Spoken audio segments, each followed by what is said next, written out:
Quran-ı Kərimdə Hucurat surəsində buyurur ki, İnnəməl mu'minunə ixvə.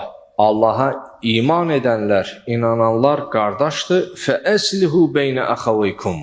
Öz qardaşlarınız arasında sülh, əmniyyətlə yaşayın. Nifaq içərisində yaşamayın. Vattaqullaha leallekum turhamun. Allaha təqvala yaxınlaşın. Allah sizi bağışlayar. Bəlkə rəhm edilənlərdən olasınız. Digər ayət-i şərifədə Allah Teala buyurur ki, İnna xələqnakum min zəkərin və unsa.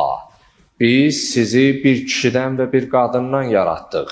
Sümmə cəalnakum şuubən və qəbailə. Və sonra biz sizi xalqlara, millətlərə, tayfalara. Yəni, bu özü bir geniş bir mövzudur, bəhsdir ki, biz əgər Həzrəti Adəm və Həvva, Allahın salavat salamı olsun onlara, onlardan yaranmışıqsa, necə bu qara dərili, ağ dərili, dillərin fərqli olması, xalqların, millətlərin ayrı olması meydana gəldi?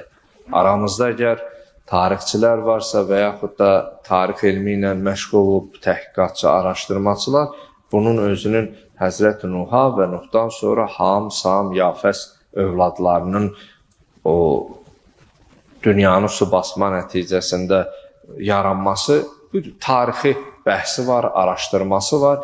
Bir sözlə, Peyğəmbər Salavatullahın sünnəsinə baxmış olsaq, müsəlmanın bir bədən üzvü kimidir deyə bizə arada məzhəbçilik və təfriqə yaranmasın deyə bizi bir olmağa səsləyib.